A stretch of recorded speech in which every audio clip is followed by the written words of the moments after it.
This is a month-end review pack for a 7-store coffee company. Variance on every line, the exception list, the tie-out breaks, all of it. I built this in about 20 minutes and I never opened Excel. And the thing that built it is a Google product that used to just summarize our PDFs. In this video, I'm going to show you how to do the same thing. I'm Mike. I'm a senior finance leader, and over the last decade, I've automated more than 150,000 hours out of finance processes. So trust me when I say I've built a lot of these packs by hand. In July, Google renamed NotebookLM to Gemini Notebook. Same tool, new name. But the cool part for finance is they gave every notebook its own cloud computer. It writes code now, and it runs that code against the files we upload. It's workday 5. The variance pack has to get rebuilt by hand. The commentary file nobody reads gets skipped. And the tie-out between the ledger and the bank gets skipped too, because there's just no time. But we're going to do all 3 today. And every single time it gives us a number, we're going to be able to look at the file and read it out loud. Everything you see ties back to your real numbers. That's the core promise of Gemini Notebook. There's 3 parts to the system. First, we ground it, so every answer points back at a file instead of a guess. We turn on the computer so it can do the math. And then we verify. Most people stop after the second one, and that's the part that gets you in trouble. So here we are in Gemini Notebook. Now I've got this install completely clean, so there's no funny business going on here. We're going to go ahead and create a new notebook, and we'll go ahead and call this notebook F9 Finance Coffee Shop. Our notebook is named, it's set up, and now we need to add sources. If I asked a question right now, it's just going to have basic knowledge and intelligence. Everything about this is designed to run off of your notebook, your files, your data, whatever you give it as sources. So I'm going to come over here and I'm going to add our first few sources. You can add sources from the web. You can ask it to do research and bring in sources. You can upload your files, go to websites, copy text. There's so many options. Now we're going to go to Drive and I'm going to add files from my Drive. So we'll go to our coffee shop files. Now I've got a bunch of files in here, but for now, I'm just going to give it 3. I'm going to give it an overview of our coffee shop. So that's our company overview. I'm going to give it our location manager comments. And I'm going to give it our profit and loss statement, and we'll go ahead and insert those. So while those insert, I'll show you around. So this is where all of your sources go. Now in the middle, you're going to have a traditional chat window. This will look just like Gemini, ChatGPT, Copilot, Claude, what have you. And then on the right, you have Studio. Having worked in ChatGPT or Claude, you can think about these like artifacts. So we've got our sources, we've got our chat window, and we've got our artifacts. And that's really all there is to it. And there's a great note right down here about how Gemini Notebook just got smarter. Try asking it to analyze your data. That's exactly what we're talking about. This is now a mini cloud computer. It's a mini analyst sitting right inside your notebook and your data. So I've given this a briefing on our company so it understands the coffee shop. I've given it 18 months of P&L data, and I've given it 18 months of matching location manager comments. Now let's start with something really basic just to show you how this works. I'm going to go ahead and paste my prompt in. So here's our prompt. Using only the sources I've uploaded, give me a 1-page briefing on F9 Finance Coffee Company. How many locations, when each opened, who manages each one, and which locations have incomplete history in the P&L. Cite every claim. This is the key part. Every single thing you see here will be cited. It will all go back to your data, your notebook. The analyst is just going into your workbook to do all of this analysis and come back to you off of your own data. And that was in a flash. It's already come back while I was still talking. Here's our briefing. F9 Finance Coffee Company is a 7-store coffee company. And if you look at this symbol right here, this is going to tell you where it's coming from. It's coming from the coffee shop overview. This is exactly where it's coming from. And if we want to view the source, we click the button and there is our source. Talk about a win for finance that everything is cited and you can get to the data that quickly. Scrolling down, we've got the overview of all of our locations, just like we asked for. There's our 7 locations. And then here's where we're seeing issues with the P&L. So all good, just like we asked for. Really, though, focused in on that data where it's coming from. So you'll see here, Long Island City Store. This is where the citation is coming from. We can click View Source, and we'll see this is the information and all of the problems that we're having with the data, cited right to the source. Now we've proven that it can pull from our data with something basic. Let's ask it to do our first set of math. So we'll paste this prompt in here. Which store month has the single largest sales revenue in the entire P&L file? Give me the store, the month, the dollar amount, and then tell me what the manager commentary says about that month. So this is going to have to give us a couple of sources, and this is where we're going to see just how quickly we can get to the data that this file is referencing for us. And here is our response back. The store month with the single largest sales revenue is Astoria in July 2025. Now, if we click on this, it's going to go right to the data. So there's our data, sales revenue. We can go to July, and we're going to check that number. 952-412-19, 952-412-19. Talk about being able to quickly validate your data. And here's the commentary. So this is what the manager said happened. And then the volume came with significant operational challenges. So all of it jived, but this is the full story, the data, exactly where it comes from. And also note that every time we do this, it's offering us additional suggestions and ways it can be helpful. All right, and now one more in this phase. So let's go ahead and put our third prompt in. Read all 336 manager comments. That's a lot of comments, right? Like if we're building a variance analysis, there's no way we're going to keep all that in our head. Find every comment where a manager reports a payment error, a duplicate charge, a missing record, or something they were unsure how to book. So something that's going to throw errors into our general ledger. List each one with the location, the month, and a direct quote. We'll send that off, and we'll see what Gemini has for us. And here is our response back. So first we see a duplicate charge. Rent was paid twice. There was this check, there was the auto pay. And you know what? I'm going to go out on a limb and say from this whole commentary file, because of the rush, nobody caught that and put it into the variance stack. We might have honestly reported that as rent paid. Then we've got some missing records here. And then we've got some non-standard booking practices and off POS activity. Really good things that could help us in our reconciliations if we have it all in one place. But if all of this is sitting on individual people's computers and people's heads, there's no way to see it. And that's the power of Gemini Notebook, bringing it all together into one place. So that's our first phase. We've gotten this set up, we've got it oriented to our coffee shop, and we've done some basic work with our financial files. We've done some basic work with our comments. Now let's build something. Let's build our variance pack. There's a chance you're working in a version of Gemini Notebook where you still have to turn on Code Interpreter and enable analytics. In this version, you don't need to do that. If for some reason you're not seeing the performance you expect, look for dropdowns. You might have them up here in the settings, or you might have them down here in the chat window. But again, we're ready to go. The default now is that Code Interpreter and Analysis is on. And by the way, if you want the prompts, templates, and skills I use in this and all my other videos, make sure to click the link in the description for my entire AI library. Every prompt we're running today is in there. I'll also send you my free weekly newsletter, Finance AI Insider, with tips, tricks, and hacks just like this.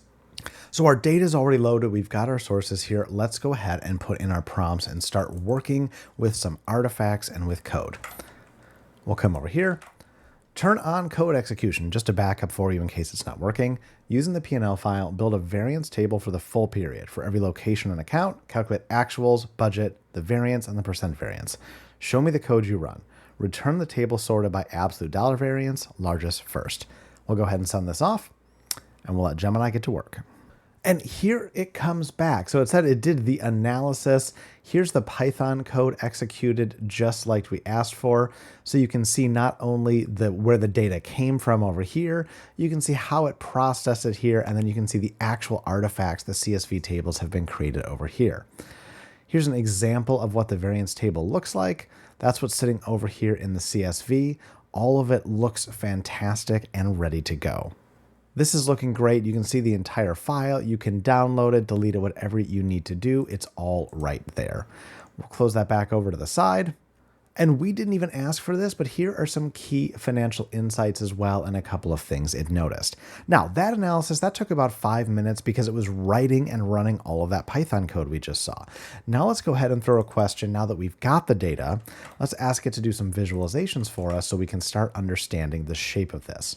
So we're saying now chart Astoria's monthly sales revenue from January 25 through June 26 as a line chart with the budget line overlaid.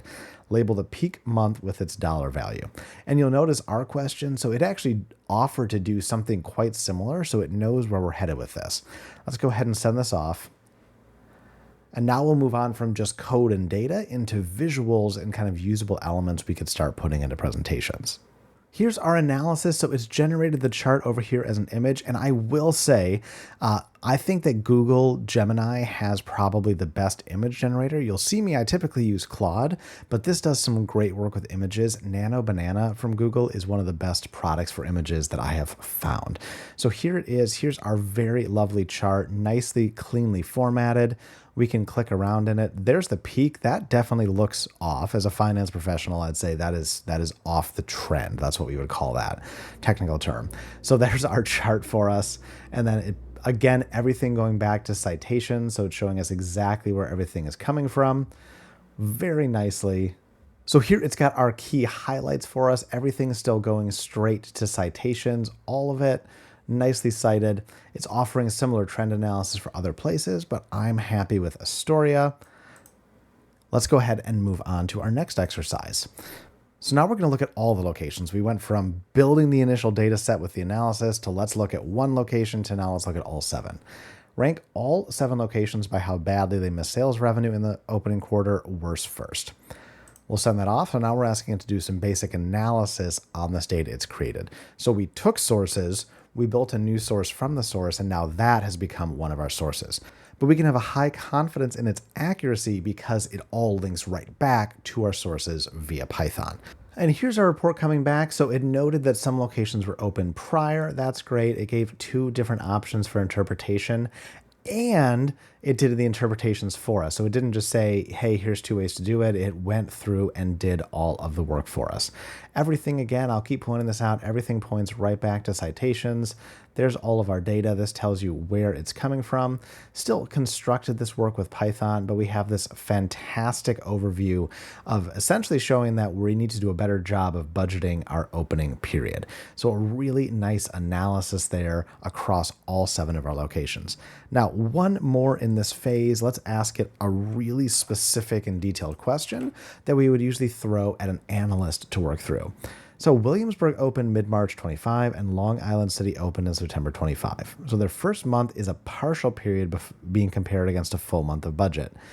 Exclude each store's first partial month, then redo the ranking. Tell me what changed. So this is asking it to say, hey, we don't have 30 days. We didn't tell you that before. Please go back and redo your analysis. So this can be a discussion back and forth. It's not just Gemini Notebook saying, here's your analysis, I'm done. We can go back, we can review, we can revise, and everything will go right back to the same sources. We'll send that off, and we'll let Gemini get to work. That analysis came back super quick since it was just adjusting something it had already done. So now we have the update. This time we just have one set of data back now that it kind of knows how we want to do this. And it says everything became a little bit less severe. We essentially said, hey, look at the first month that you have. If that's the opening month, jump a month back. Otherwise, take the first one you have. And it's saying Astoria has the worst miss title after normalization. It's the worst miss at down 161,000 and down 17%. Everything, of course, going right back to our citations, so we can again have a very high degree of confidence in the accuracy. All right, so everything we've done so far ran on files it already had. Now we're handing it 2 files from 2 different systems that have never been in the same room, and we're asking it to tie them out. This is really going to take it to the next level, and it's where Notebook shines because it brings all the different data from different places and does such a good job at citing it and looking across the data to evaluate the full context that you're giving it. And if this is useful, go ahead and hit like. I want to make sure that I'm giving content that helps you out every day, and the like is the best way to know that. So in phase 1, we went through and we set everything up and we did some initial work with a couple of our files, essentially comparing our P&L and then the manager's comments on that P&L. Then in the second phase, we built our variance pack and started doing analysis against that variance pack. Now we're going to look across multiple systems. We're going to go beyond the P&L. We're going to go to our general ledger. We're going to go beyond the P&L. We're going to go to our full general ledger, and we're going to look at banking. The great thing about this is as a person sitting looking at the data, it's really hard to look at those 3 data sets at the same time, but they are connected. With Gemini Notebook, that becomes an easy task with the way that it goes back to sources and the way that it can look at the full context you're giving it. So let's go ahead and add our 2 additional sources. We'll go back. I already had those in the folder for us, so we'll go to Drive. We'll go into our coffee shop folders. So here we are with our coffee shop files. Let's go ahead and add our banking, and then let's go ahead and add the full set of general ledger. We'll go ahead and insert this. All right, our 2 additional sources are coming in. Everything just stays cataloged over here. So now we've got our additional files in here. There's our bank data. There's our general ledger alongside everything else. And we are good to put our next prompt in. Use code execution. That's just in case you need to note that. Roll the general ledger up to the P&L level using the P&L group column, excluding the balance sheet and other groups. Compare that roll up to the P&L file by location, P&L group and month. Return only the combinations where GL and P&L do not tie with the dollar difference on each. Show your code. We'll send that off and we'll let Gemini get to work. And here we are. It's got its Python written. It's coming back with the answer for us. We'll go ahead and scroll down, and here are the discrepancies. So we have Upper West Side with rent. This we knew about. This was where we had the rent paid twice. We have an issue with utilities on the Upper West Side. Park Slope has a sales revenue issue on the catering line. Long Island City intercompany wholesale revenue, so there's a consolidation roll-up issue. And then offering to help us correct it at the end. So those are the 4 key issues that we need to dig into. So with all of these issues, it's interesting to understand if the general ledger actually balances. So let's have it do a little bit of accounting here for us.